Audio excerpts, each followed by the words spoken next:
So hello everyone, welcome to the new video of 10th Maths NCERT exercise 9.1। So इससे पहले वाले question हम solve कर चुके हैं क्वेश्चन नंबर 8 तक, जिनका लिंक आपको डिस्क्रिप्शन बॉक्स में मिल जाएगा। So देखते हैं क्वेश्चन नंबर 9। So वही method, first of all question को बहुत अच्छे से रीड करो, क्वेश्चन को समझो और देखो क्या फाइंड आउट करना है। सो ये अच्छा क्वेश्चन है क्योंकि इसमें जनरली मिस्टेक हो जाती है। तो देखो क्या है, angle of elevation of top of building from the foot of tower is 30 degree. Okay, जो टॉप ऑफ बिल्डिंग का एंगल ऑफ एलिवेशन है वो फुट ऑफ टावर से 30 डिग्री है।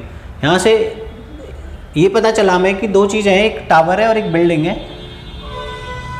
टावर के फुट से बिल्डिंग का टॉप का वो दे रखा है, बट इससे यहाँ तक की इन्फॉर्मेशन से हम ये पता नहीं लगा सकते कि भाई टावर बड़ा है या बिल्डिंग बड़ी है। क्लियर? सो नेक्स्ट देखते हैं, the angle of elevation of foot top of tower from foot of building is 60 degree. Clear? यहाँ पे दो चीज़ें हैं, एक टावर है एक बिल्डिंग है। एक के उससे दूसरे का एंगल ऑफ एलिवेशन दे रखा है और दूसरे के फुट से पहले वाले का एंगल ऑफ एलिवेशन दे रखा है। तो आपको दो एंगल ऑफ एलिवेशन दे रखे हैं, ये सपोज एक का फुट है, ये दूसरे का फुट है और ये टॉप है। क्लियर? तो अब यहाँ पे ये फाइंड आउट करना है फर्स्ट ऑफ ऑल कि आपको बड़ा क्या लेना है, टावर लेना है, बिल्डिंग लेनी है। और उसके लिए सिंपल सा फंडा होता है, जिसका एंगल ऑफ एलिवेशन ग्रेटर है ना, that will be of greater height. जिसका एंगल ऑफ एलिवेशन बड़ा है उसकी हाइट बड़ी होगी। और यहाँ पे आप देखोगे angle of elevation of top of tower from foot of building is 60 degree. So angle of elevation top of tower है फुट ऑफ बिल्डिंग से, वो 60 डिग्री है, और जबकि टॉप ऑफ बिल्डिंग का एंगल ऑफ एलिवेशन 30 डिग्री है। That means यहाँ पे foot of top of tower का जो एंगल ऑफ एलिवेशन है वो ग्रेटर है, तो आप टावर बड़ा लेंगे क्योंकि उसका एंगल ऑफ एलिवेशन बड़ा है। Clear? So first of all इसके अकॉर्डिंग फिगर ड्रॉ करते हैं, फिर करेंगे क्वेश्चन को प्रोसीड। ओके, लेट्स से हमने ले ली टावर, बड़ा ले लिया ये, लेट्स से ये टावर है और इससे थोड़ा छोटा बिल्डिंग ले लिया हमने।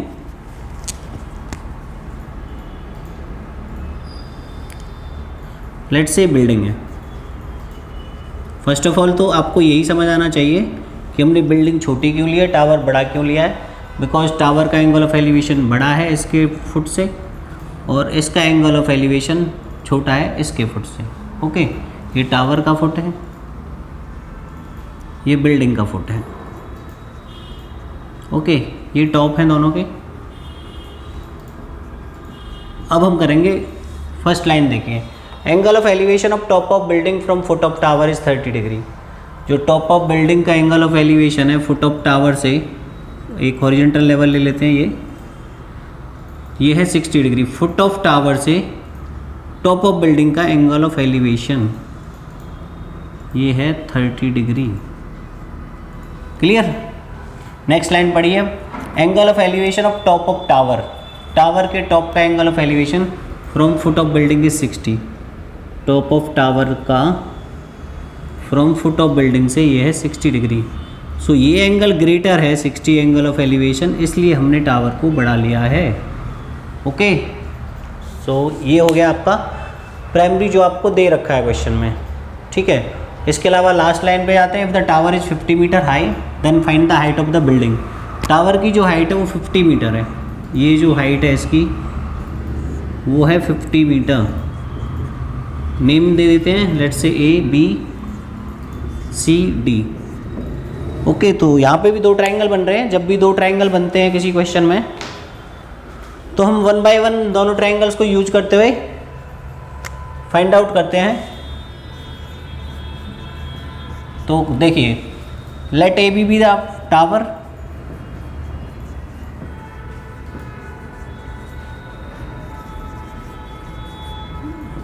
D C B the building.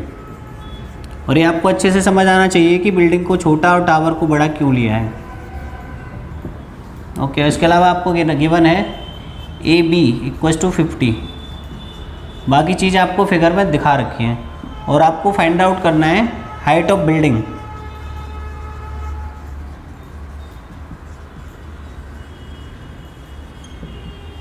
ये आपको फाइंड आउट करना है, DC आपको फाइंड आउट करना है। ओके, सो ये आपका गिवन डाटा है, ये आपको फाइंड आउट करना है, ये आपका फिगर है। अब आप इजीली कर सकते हैं। अब फर्स्ट ऑफ ऑल ये देखना है कि आपको कौन सा ट्रिग्नोमेट्रिक रेशो यूज करना है। आपको यहाँ पे हाइट दे रखी है, परपेंडिकुलर है जो यहाँ पे, बेस नहीं पता, H की आपको नीड नहीं है बिकॉज आपको ये पूछा है। तो आप इस परपेंडिकुलर से बेस निकाल सकते हैं, और ये सेम बेस इस ट्रायंगल में भी यूज हो रहा है, तो इस बेस को और इसको यूज करते हुए आप हाइट निकाल सकते हैं। क्लियर?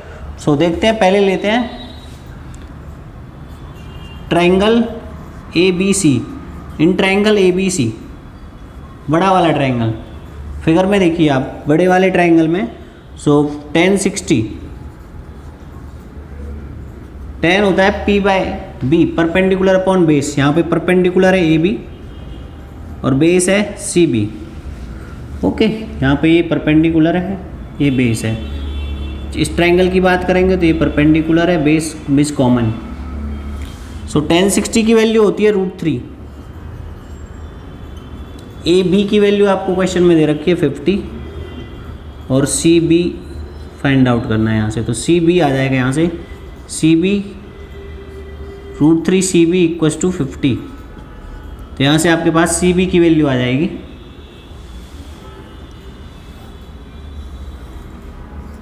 CB की वैल्यू होगी 50/√3। ठीक है, ये अब रेशनल है तो इसको आप रेशनल यहाँ पे भी बना सकते हैं। तो इसको रेशनल बनाने के लिए हम क्या करेंगे, √3 से ऊपर नीचे मल्टीप्लाई करेंगे, √3 ऊपर √3 नीचे। तो CB हो जाएगा यहाँ से 50√3, √3 की मल्टीप्लाई करेंगे तो √9 होगा जो 3 होता है। सो ये आया आपका यहाँ से। क्लियर? फर्स्ट वाले रिलेशन से आप CB तक पहुँचे। फाइंड आउट आपको ये बिल्डिंग की हाइट करनी है, दैट इज़ DC। तो अब लेंगे हम दूसरे वाला triangle which is triangle DBC। Okay, so in triangle DBC,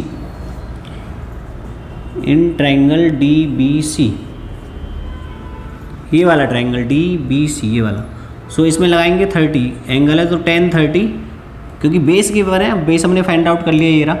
तो बेस गिवन है, परपेंडिकुलर निकालना है तो tan यूज करेंगे। सो tan 30 = परपेंडिकुलर है यहाँ पे DC और बेस है CB, तो DC/CB। तो tan 30 की वैल्यू होती है 1/√3। DC फाइंड आउट करना है, CB अभी फाइंड आउट किया था, ये रहा, ये वैल्यू पुट करनी है 50√3/3। तो अपॉन 3, तो ये 3 यहाँ पे ऊपर आ जाएगा। सो ये हो जाएगा आपका 1/√3 = 3DC/50√3। क्लियर? सो यहाँ से हम क्रॉस मल्टीप्लाई कर सकते हैं। सो ये हो जाएगा 3√3DC = 50√3। तो यहाँ से DC की वैल्यू आएगी 50√3/3√3।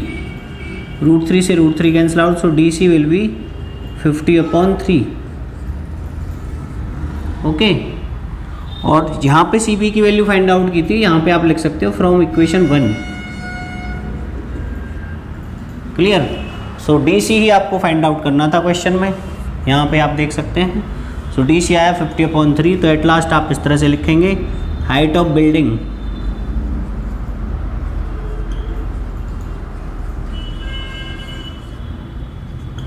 = 50/3 metre answer. Okay, so first of all question को बहुत अच्छे से समझ के figure, then see which sides are given which you have to find out, कौन सा ट्रिग्नोमेट्रिक रेशो यूज होगा। सो आई होप क्लियर होगा।